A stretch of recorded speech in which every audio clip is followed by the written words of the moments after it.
ಸ್ನೇಹಿತರೆ, ಇವತ್ತು ನಾನು ನಿಮ್ಗೆ ಕಳೆದ 96 ಗಂಟೆಗಳಲ್ಲಿ ನಡೆದ ಆ ಪೂರ್ತಿ ಘಟನೆಗಳ ಸರಣಿಯನ್ನು ಒಂದೊಂದೇ ಪದರವಾಗಿ ಬಿಚ್ಚಿ ತೋರಿಸ್ತೀನಿ.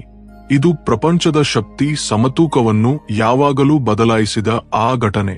ಅಮೆರಿಕ ಬಗ್ರಾಮ್ ಏರ್ಬೇಸ್ ಮೇಲೆ 50% ಕಬ್ಜಾ ಕನಸು ಕಾಣುತ್ತಿದ್ದ ಸಮಯ. ಟ್ರಂಪ್ ಆಡಳಿತ ಭಾರತಕ್ಕೆ 18 ಗಂಟೆಗಳ ಅಲ್ಟಿಮೇಟಂ ಕೊಟ್ಟ ಆ ಕ್ಷಣ ಬಗ್ರಾಮ್ನಲ್ಲಿ ಒಬ್ಬ ಭಾರತೀಯ ಸೈನಿಕ ಕಾಣಿಸಿದ್ರೆ ನಿರ್ಬಂಧಗಳ ಮೊಳೆ ಸುರಿಸ್ತೇವೆ, ಭಾರತದ ಆರ್ಥಿಕ ವ್ಯವಸ್ಥೆಯನ್ನು ಕುಗ್ಗಿಸ್ತೇವೆ ಅಂತ ಬೆದರಿಸಿದ ಸಮಯ. ಮಿಸ್ಸೂರಿಯ ವೈಟ್ಮ್ಯಾನ್ ಏರ್ಫೋರ್ಸ್ ಬೇಸ್ನಿಂದ B-2 ಸ್ಪಿರಿಟ್ ಸ್ಟೆಲ್ತ್ ಬಾಂಬರ್ಗಳನ್ನು ಕಳುಹಿಸಿದ ಆ ಗಳಿಗೆ. ತಾಲಿಬಾನ್ನು ಬೆದರಿಸಿದ ಸಮಯ. ಭಾರತಕ್ಕೆ ಬೆಂಬಲ ಕೊಟ್ರೆ ಅಫ್ಘಾನಿಸ್ತಾನಕ್ಕೆ ಕೆಟ್ಟ ದಿನಗಳು ಶುರುವಾಗುತ್ತವೆ ಅಂತ ಪ್ರಪಂಚವೇ ಭಾವಿಸಿದ ಆ ಕ್ಷಣ. ಈಗ ಭಾರತದ ಬೆನ್ನಿಗೆ ಖಂಜರ್ ಚುಚ್ಚುವ ಸಮಯ ಅಂತ. ಆದ್ರೆ ಖಚಿತವಾಗಿ ಆ ಸಮಯದಲ್ಲೇ ಭಾರತ ಯಾವ ಪ್ರೆಸ್ ಮೀಟ್ ಇಲ್ಲದೆ, ಯಾವ ಟ್ವೀಟ್ ಇಲ್ಲದೆ, ಯಾವ ಗೋಳಾಟ ಇಲ್ಲದೆ ಒಂದೇ ಸಾರಿ ಅಂತ ವ್ಯೂಹಾತ್ಮಕ ಚಲನೆ ಮಾಡಿತು. ಈಗ ಆ ಅಮೆರಿಕಾನೇ ಬಗ್ರಾಮ್ನಿಂದ ತನ್ನ 42 ಟನ್ ತೂಕದ MQ-9 ರೀಪರ್ ಡ್ರೋನ್ಗಳ ಭಾಗಗಳನ್ನು, ತನ್ನ AN/TPY-2 ರಾಡಾರ್ ವ್ಯವಸ್ಥೆಗಳನ್ನು, ತನ್ನ THAAD ಮಿಸೈಲ್ ಡಿಫೆನ್ಸ್ ಭಾಗಗಳನ್ನು C-17 ಗ್ಲೋಬ್ಮಾಸ್ಟರ್ಗಳಲ್ಲಿ ಹಾಕಿಕೊಂಡು ತ್ವರೆಯಾಗಿ ಓಡಿಹೋಗುತ್ತಿರೋದು ಕಾಣ್ತಿದೆ. ತನ್ನ B-2 ಬಾಂಬರ್ಗಳನ್ನು ಗ್ವಾಮ್ ಕಡೆಗೆ ತಿರುಗಿಸಿಬಿಟ್ಟಿದೆ. ವೈಟ್ ಹೌಸ್ ಪ್ರೆಸ್ ಸೆಕ್ರೆಟರಿ ಒಂದೊಂದೇ ಸ್ಪಷ್ಟತೆಗಳನ್ನು ಕೊಡ್ತಿದ್ದಾಳೆ. ಇದೆಲ್ಲ ಪ್ಲಾನ್ ರೊಟೇಷನ್ ಅಂತ. ಆದ್ರೆ ಉಪಗ್ರಹ ಚಿತ್ರಗಳು ಮಾತ್ರ ಬೇರೆ ಕಥೆಯನ್ನೇ ಹೇಳ್ತಿವೆ.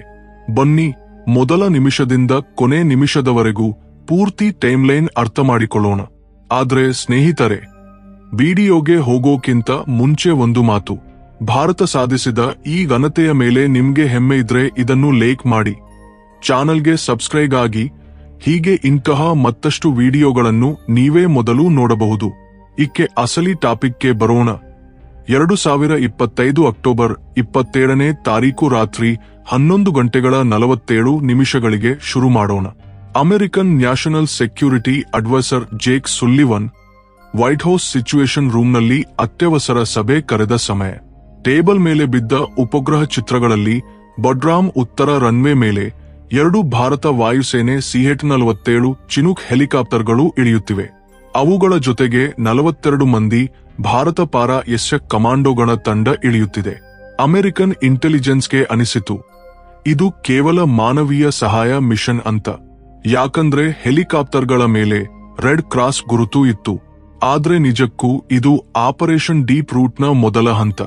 ಇದರ ಯೋಜನೆ 2025 ಏಪ್ರಿಲ್ನಲ್ಲೇ ಶುರುವಾಗಿತ್ತು. ರಕ್ಷಣಾ ಸಚಿವ ರಾಜನಾಥ್ ಸಿಂಗ್ ಕಾಬೂಲ್ನಲ್ಲಿ ತಾಲಿಬಾನ್ ಉಪ ಪ್ರಧಾನಿ ಅಬ್ದುಲ್ ಘನಿ ಬರಾದರ್ ಜೊತೆಗೆ ರಹಸ್ಯ ಭೇಟಿ ನಡೆಸಿದ ಸಮಯ. ಆ ಭೇಟಿಯಲ್ಲಿ ಭಾರತ ತಾಲಿಬಾನ್ಗೆ $800 ಮಿಲಿಯನ್ ಆರ್ಥಿಕ ಪ್ಯಾಕೇಜ್ ಆಫರ್ ಮಾಡಿತು. ಬದಲಾಗಿ ಒಂದೇ ಷರತ್ತು, ಬಗ್ರಾಮ್ನಲ್ಲಿ ಭಾರತೀಯ ಸೈನಿಕ ಕಾರ್ಯಾಚರಣೆಗಳಿಗೆ ಮೌನ ಅನುಮತಿ. ತಾಲಿಬಾನ್ ಒಪ್ಪಿತು. ಯಾಕಂದ್ರೆ ಅವರಿಗೆ ಐಸಿಸ್ TTPಗಿಂತ ಹೆಚ್ಚು ಬೆದರಿಕೆ. ಭಾರತ ಭರವಸೆ ಕೊಟ್ಟಿತು ಬಗ್ರಾಮ್ ಭದ್ರತೆ ಅವರದೇ ಆಗುತ್ತದೆ ಅಂತ. ಈಗ 2025 ಅಕ್ಟೋಬರ್ 28ನೇ ತಾರೀಕು ಬೆಳಗ್ಗೆ 5:12 ಬರೋಣ. ಅಮೆರಿಕನ್ ಡಿಫೆನ್ಸ್ ಸೆಕ್ರೆಟರಿ ಲಾರ್ಡ್ ಆಸ್ಟಿನ್ಗೆ ಕೋಡ್ ರೆಡ್ ಅಲರ್ಟ್ ಬಂದ ಸಮಯ. ಪೆಂಟಗನ್ ಉಪಗ್ರಹ ಕೇಂದ್ರದಿಂದ ವರದಿ. ಬಗ್ರಾಮ್ ಮುಖ್ಯ ಹ್ಯಾಂಗರ್ 3ರಲ್ಲಿ ಭಾರತೀಯ ಇಂಜಿನಿಯರ್ಗಳು 40 ಅಡಿ ಉದ್ದದ ಭೂಗರ್ಭ ಕಮಾಂಡ್ ಬಂಕರ್ ನಿರ್ಮಿಸುತ್ತಿದ್ದಾರೆ. ಅದರ ಗೋಡೆಗಳು 3 ಅಡಿ ದಪ್ಪದ ಕಾಂಕ್ರೀಟ್ ಸ್ಟೀಲ್. ಅಲ್ಲಿ ELN-254 ಮಲ್ಟಿಮಿಷನ್ ರಾಡಾರ್ ಅಳವಡಿಸುತ್ತಿದೆ. ಇದು ಇಸ್ರಾಯೇಲ್ 2024ರಲ್ಲಿ ಭಾರತಕ್ಕೆ ಕೊಟ್ಟ ರಾಡಾರ್. ಅದೇ ಸಮಯದಲ್ಲಿ CA ಕಾಬೂಲ್ ಸ್ಟೇಷನ್ನಿಂದ ವರದಿ. ಕಳೆದ 72 ಗಂಟೆಗಳಲ್ಲಿ ಬಗ್ರಾಮ್ನಲ್ಲಿ 18 ಭಾರತ C-17 ಗ್ಲೋಬ್ಮಾಸ್ಟರ್ಗಳು ಇಳಿದಿವೆ. ಅವುಗಳಲ್ಲಿ 12 ಟನ್ ತೂಕದ DRDO ಸ್ವದೇಶಿ AWSS ವ್ಯವಸ್ಥೆ, 8 ಯೂನಿಟ್ಗಳ ಹೆರಾನ್ NK-2 ಡ್ರೋನ್ಗಳು, 4 ಯೂನಿಟ್ಗಳ ಪ್ರೆಡೇಟರ್ ಆರ್ಮ್ ಡ್ರೋನ್ಗಳು. ಅಮೆರಿಕಾಗೆ ಅನಿಸಿತು ಇನ್ನೂ ಸಮಯ ಇದೆ ಅಂತ. ಆದ್ದರಿಂದ ಅಕ್ಟೋಬರ್ 28ನೇ ತಾರೀಕು ಮಧ್ಯಾಹ್ನ 2:30 ಟ್ರಂಪ್ ಆಡಳಿತ ಭಾರತಕ್ಕೆ 18 ಗಂಟೆಗಳ ಅಲ್ಟಿಮೇಟಂ ಜಾರಿ ಮಾಡಿತು.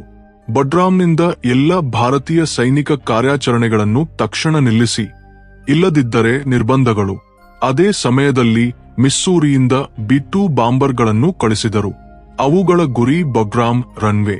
ಆದ್ರೆ ಖಚಿತವಾಗಿ ಇಲ್ಲೇ ಭಾರತದ ನಿಜವಾದ ಚಲನೆ ಶುರುವಾಯಿತು.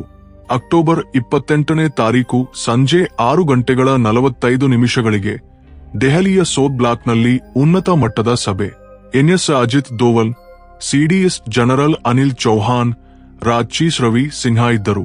ಸಭೆಯಲ್ಲಿ ನಿರ್ಧಾರ: ಇನ್ನು ಮೌನ ವ್ಯೂಹ ಮುಗಿಯಿತು. ಆಪರೇಷನ್ ಡೀಪ್ ರೂಟ್ 2ನೇ ಹಂತ ಶುರು. ಖಚಿತವಾಗಿ 3 ಗಂಟೆಗಳ ನಂತರ ರಷ್ಯಾ ಅಧ್ಯಕ್ಷ ವ್ಲಾದಿಮಿರ್ ಪುಟಿನ್ ತಮ್ಮ ರಕ್ಷಣಾ ಸಚಿವ ಸೆರ್ಗೈ ಶೋಯಿಗುಗೆ ಆದೇಶ ಕೊಟ್ಟರು. S-401 ಅದನಪು ರೆಜಿಮೆಂಟ್ನು ತಜಿಕಿಸ್ತಾನ್ ಗಡಿ ಮೇಲೆ ನಿಯೋಜಿಸಿ ಬಡ್ರಾಮ್ ಕಡೆಗೆ ಯಾವ ಗಾಳಿ ಕಾರ್ಯಾಚರಣೆ ಕಾಣಿಸಿದರೂ ಅಡ್ಡಿ ಮಾಡಿ ಅಂತ ಆರ್ಡರ್. ಅದೇ ರಾತ್ರಿ 11:59 ಇಸ್ರಾಯೇಲ್ ಪ್ರಧಾನಿ ಬೆಂಜಮಿನ್ ನೆತನ್ಯಾಹು ಭಾರತಕ್ಕೆ 12 ಯೂನಿಟ್ಗಳ ಸ್ಪೇಡರ್ ಏರ್ ಡಿಫೆನ್ಸ್ ವ್ಯವಸ್ಥೆಗಳ ಅತ್ಯವಸರ ಡೆಲಿವರಿ ಆರ್ಡರ್ ಕೊಟ್ಟರು. ಅವು 6 ಗಂಟೆಗಳಲ್ಲಿ ಕಾಬೂಲ್ ತಲುಪಿದವು. ಜಪಾನ್ ತನ್ನ ಜೆಡಿಎಸ್ಎನ್ ಉಪಗ್ರಹ ನೆಟ್ವರ್ಕ್ನು ಭಾರತ ಕಮಾಂಡ್ ಜೊತೆಗೆ ರಿಯಲ್ ಟೈಮ್ ಶೇರಿಂಗ್ಗೆ ಬದಲಾಯಿಸಿತು. ಆಸ್ಟ್ರೇಲಿಯಾ ತನ್ನ P-8 ಪೋಸೈಡನ್ಗಳನ್ನು ಹಿಂದೂ ಮಹಾಸಾಗರದಿಂದ ಮಧ್ಯ ಏಷ್ಯಾ ಕಡೆಗೆ ತಿರುಗಿಸಿತು. ಇದೆಲ್ಲ ಅತ್ಯಂತ ರಹಸ್ಯವಾಗಿ ನಡೆದಿತು. ಅಮೆರಿಕನ್ ಎನ್ಎಸ್ಗೆ ಅಕ್ಟೋಬರ್ 29ನೇ ತಾರೀಕು ಬೆಳಗ್ಗೆವರೆಗೂ ಗಾಳಿ ಕೂಡ ತಿಳಿಯಲಿಲ್ಲ. ಈಗ ಅಕ್ಟೋಬರ್ 29ನೇ ತಾರೀಕು ಬೆಳಗ್ಗೆ 4:15 ಬರೋಣ. ಬಡ್ರಾಮ್ ಕಂಟ್ರೋಲ್ ಟವರ್ ಮೇಲೆ ಭಾರತ ವಾಯುಸೇನೆ ಧ್ವಜ ಎತ್ತರವಾಗಿ ಹಾರಿದ ಸಮಯ. ಖಚಿತವಾಗಿ ಅದೇ ಸಮಯದಲ್ಲಿ ರಷ್ಯಾ ತನ್ನ ಅಧಿಕೃತ ಪ್ರಕಟಣೆ ಬಿಡುಗಡೆ ಮಾಡಿತು. ಬಡ್ರಾಮ್ನಲ್ಲಿ ಭಾರತದ ಉಪಸ್ಥಿತಿ ಮಧ್ಯ ಏಷ್ಯಾ ಸ್ಥಿರತೆಗೆ ಅಗತ್ಯ. ಅದನ್ನು ಯಾವ ಬೆಲೆ ಕೊಟ್ಟು ಕಾಪಾಡುತ್ತೇವೆ. ಯಾವ ಗಾಳಿ ದಾಳಿ ನಡೆದರೂ ಮೊದಲು ರಷ್ಯನ್ S-400 ಎದುರಾಗುತ್ತವೆ. ಈ ಪ್ರಕಟಣೆ ಕೇಳಿ ಪೆಂಟಗನ್ನಲ್ಲಿ ಕೋಲಾಹಲ. ಯಾಕಂದ್ರೆ B-2 ಬಾಂಬರ್ಗಳು ಇನ್ನೂ ಡಿಯಾಗೋ ಗಾರ್ಸಿಯಾ ಮೇಲೆಯೇ ಇದ್ದವು. ಅವುಗಳಿಗೆ ರಷ್ಯನ್ S-400 ರೇಂಜ್ಗೆ ಹೋಗುವ ದಾರಿ ಇಲ್ಲ. ಖಚಿತವಾಗಿ 2 ಗಂಟೆಗಳ ನಂತರ 28 ದೇಶಗಳ ಜಂಟಿ ಪ್ರಕಟಣೆ ಬಂದಿತು. ಆ Russia, Israel, Japan, Australia, France, Germany, Canada, ದಕ್ಷಿಣ ಕೊರಿಯಾ, ಸಿಂಗಪುರ, ತಜಿಕಿಸ್ತಾನ್, ಉಜ್ಬೇಕಿಸ್ತಾನ್, ಕಟಾಕಿಸ್ತಾನ್ ಮತ್ತು ಮತ್ತೆ 16 ದೇಶಗಳು ಆ ಭಾರತದ ಬಗ್ರಾಮ್ ಉಪಸ್ಥಿತಿಯನ್ನು ಪ್ರಾದೇಶಿಕ ಸ್ಥಿರತೆಯ ಮೂಲ ಸ್ತಂಭ ಅಂತ ಹೇಳಿದವು. ಇವು ಆ ದೇಶಗಳು ಕಳೆದ 9 ತಿಂಗಳಲ್ಲಿ ಭಾರತದ ಜೊತೆಗೆ 42 ರಹಸ್ಯ ದ್ವಿಪಕ್ಷೀಯ ಒಪ್ಪಂದಗಳನ್ನು ಮಾಡಿದವು. ಅದರಲ್ಲಿ ಇಂಟೆಲಿಜೆನ್ಸ್ ಶೇರಿಂಗ್, ಜಂಟಿ ಸೈನಿಕ ಅಭ್ಯಾಸಗಳು, ಲಾಜಿಸ್ಟಿಕ್ ಬೆಂಬಲ, ಕೀಲಿಕ ಸಾಂಕೇತಿಕತೆ ವರ್ಗಾವಣೆ. ಈಗ ಬಗ್ರಾಮ್ ಗ್ರೌಂಡ್ ರಿಯಾಲಿಟಿ ನೋಡಿ. ಈ ಬೆಳಗ್ಗೆ 7:30 ಉಪಗ್ರಹ ಚಿತ್ರಗಳಲ್ಲಿ ಬಡ್ರಾಮ್ ಮುಖ್ಯ ರನ್ವೇ ಪೂರ್ತಿಯಾಗಿ ಭಾರತ ವಾಯುಸೇನೆ ನಿಯಂತ್ರಣದಲ್ಲಿದೆ. ಅಲ್ಲಿ 630 ಎನ್ಕೆ ಥೈಟರ್ ಜೆಟ್ಗಳ ಫಾರ್ಮೇಷನ್ ನಿಂತಿದೆ. 4 IL-78 ಮಿಡ್ ಏರ್ ರಿಚ್ಯೂಲರ್ಗಳು ನಿಯೋಜಿತವಾಗಿವೆ.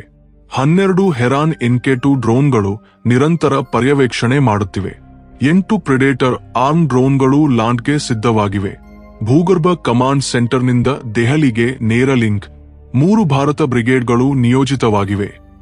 ಮೊದಲ ಮೌಂಟೇನ್ ವಾರ್ಚರ್ ಬ್ರಿಗೇಡ್, 2ನೇ ಪಾರಾ ಎಸ್ ಕ್ವಿಕ್ ರೆಸ್ಪಾನ್ಸ್ ಕೋರ್ಸ್, 3ನೇ ಸ್ಪೆಷಲ್ ಫ್ರಂಟಿಯರ್ ಕೋರ್ಸ್. ಒಟ್ಟು 4800 ಮಂದಿ ಯೋಧರು, 42 ಟನ್ ಆಯುಧಗಳು, 18 ಅತ್ಯಾಧುನಿಕ ರಾಡಾರ್ ವ್ಯವಸ್ಥೆಗಳು. ಬಡ್ರಾಮ್ ಹ್ಯಾಂಗರ್ 1 ಈಗ ಡ್ರೋನ್ ಆಪರೇಷನ್ಸ್ ಹಬ್. ಹ್ಯಾಂಗರ್ 2ರಲ್ಲಿ WSAS ವ್ಯವಸ್ಥೆ ಅಳವಡಿಕೆಯಾಗಿದೆ. ಹ್ಯಾಂಗರ್ 3ರಲ್ಲಿ THAAD ತರಹದ ಮಿಸೈಲ್ ಡಿಫೆನ್ಸ್ ಯೂನಿಟ್ ಸಿದ್ಧವಾಗುತ್ತಿದೆ. ಅಮೆರಿಕ ಬೇಡಿಕೆ ಮಾಡಿದ 25% ಈಗ 0% ಆಗಿ ಹೋಗಿದೆ. ಅಮೆರಿಕದ ಸೋಲಿಗೆ ಅತಿ ದೊಡ್ಡ ಆಧಾರ ಕಳೆದ 36 ಗಂಟೆಗಳಲ್ಲಿ ನಡೆದಿದೆ. ಅಕ್ಟೋಬರ್ 30ನೇ ತಾರೀಕು ರಾತ್ರಿ 8:15 ನವೆಂಬರ್ 1ನೇ ತಾರೀಕು ಬೆಳಗ್ಗೆ 6:40 ಬಡ್ರಾಮ್ನಿಂದ 14 ಅಮೆರಿಕನ್ C-17 ಗ್ಲೋಬ್ಮಾಸ್ಟರ್ಗಳು ಹಾರಿಹೋದವು. ಅವುಗಳಲ್ಲಿ 8 NQ ರೀಪರ್ ಡ್ರೋನ್ಗಳ ಡಿಸ್ಮ್ಯಾಂಟಲ್ಡ್ ಭಾಗಗಳು, 4 AN/TPY-2 ರಾಡಾರ್ ಯೂನಿಟ್ಗಳು, 12 THAAD ಮಿಸೈಲ್ ಲಾಂಚರ್ಗಳ ಭಾಗಗಳು, 18 ಕಮ್ಯುನಿಕೇಷನ್ ಆಂಟೆನಾಗಳು, 42 ಟನ್ ಸ್ಫೋಟಕಗಳು. ಅಮೆರಿಕನ್ ಸೈನಿಕರು ತಮ್ಮ ಬ್ಯಾರಕ್ಗಳನ್ನು 4 ಗಂಟೆಗಳಲ್ಲಿ ಖಾಲಿ ಮಾಡಬೇಕಾಯಿತು. ಅವರ ಕಮಾಂಡರ್ ಬರಹಪೂರ್ವಕವಾಗಿ ಒಪ್ಪಿಕೊಳ್ಳಬೇಕಾಯಿತು, ಬಗ್ರಾಮ್ ಇನ್ನೂ ನಮ್ಮ ಆಪರೇಷನಲ್ ಕಂಟ್ರೋಲ್ನಲ್ಲಿ ಇಲ್ಲ ಅಂತ. ವೈಗೋಸ್ ಪ್ರೆಸ್ ಸೆಕ್ರೆಟರಿ ಇದನ್ನು ಪ್ಲಾನ್ಡ್ ರೊಟೇಷನ್ ಅಂತ ಹೇಳಿದಳು. ಆದ್ರೆ ಉಪಗ್ರಹ ಚಿತ್ರಗಳಲ್ಲಿ ಅಮೆರಿಕನ್ ಸೈನಿಕರ ಮುಖಗಳಲ್ಲಿ ಸೋಲಿನ ನಿರಾಶೆ ಸ್ಪಷ್ಟವಾಗಿ ಕಾಣ್ತಿದೆ. B-2 ಬಾಂಬರ್ಗಳನ್ನು ಗ್ವಾಮ್ ಕಡೆಗೆ ತಿರುಗಿಸಿದರು. ಟ್ರಂಪ್ ಆಡಳಿತ ಈಗ ಮೌನವಾಗಿದೆ. ಇದು ಕೇವಲ ಬಗ್ರಾಮ್ ವಿಜಯ ಮಾತ್ರವಲ್ಲ, ಇದು ಭಾರತದ ಹೊಸ ಪ್ರೊಯಾಕ್ಟಿವ್ ಸ್ಟ್ರಾಟಜಿಕ್ ಡಾಕ್ಟ್ರಿನ್ನ ವಿಜಯ. ಇಲ್ಲಿ ಭಾರತ ಕಾಯುವುದಿಲ್ಲ, ಮುಂದೆ ಚಲಿಸುತ್ತದೆ. ಇನ್ನು ಭಾರತ ಒಂಟಿಯಲ್ಲ, 28 ದೇಶಗಳ ಕೂಟದ ನಾಯಕ. ಇನ್ನು ಭಾರತ ದಕ್ಷಿಣ ಏಷ್ಯಾ ಶಕ್ತಿ ಮಾತ್ರವಲ್ಲ, ಮಧ್ಯ ಏಷ್ಯಾದಿಂದ ಇಂಡೋ ಪೆಸಿಫಿಕ್ವರೆಗೂ ವ್ಯೂಹಾತ್ಮಕ ಅಕ್ಷವಾಗಿದೆ. ಬಗ್ರಾಮ್ನಿಂದ ಭಾರತ ಈಗ ಚೀನಾದ ಬೆಲ್ಟ್ ಅಂಡ್ ರೋಡ್ ಇನಿಷಿಯೇಟಿವ್ನ ಪ್ರತಿ ಚಲನೆಯನ್ನು ಕಣ್ಣಿಟ್ಟಿದೆ. ಪಾಕಿಸ್ತಾನದ ಬಾಲಾಕೋಟ್ವರೆಗೂ ಗಾಳಿ ಕಾರ್ಯಾಚರಣೆಗಳು ಭಾರತ ಡ್ರೋನ್ ರಾಡಾರ್ಗಳ ಮೇಲೆ ಇವೆ.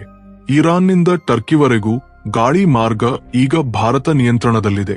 ಅತಿ ಮುಖ್ಯ, ಭಾರತ ಸಾಬೀತುಪಡಿಸಿದೆ, ನಿಜವಾದ ಶಕ್ತಿ ಗೋಳಾಟದಲ್ಲಿ ಅಲ್ಲ, ಮೌನದಲ್ಲಿ ಇದೆ ಅಂತ. ಕಾಮೆಂಟ್ ಬಾಕ್ಸ್ನಲ್ಲಿ ಜೈ ಹಿಂದ್ ಬರೆಯಿರಿ, ನಿಮ್ಮ ಊರಿನ ಹೆಸರು ಬರೆಯಿರಿ, ಚಾನಲ್ಗೆ ಸಬ್ಸ್ಕ್ರೈಬ್ ಮಾಡಿ, ಬೆಲ್ ಐಕಾನ್ ಒತ್ತಿ. ಅಂತಹ ಪ್ರತಿ ಅಪ್ಡೇಟ್ ನಿಮಗೆ ಮೊದಲು ಬರುವಂತೆ.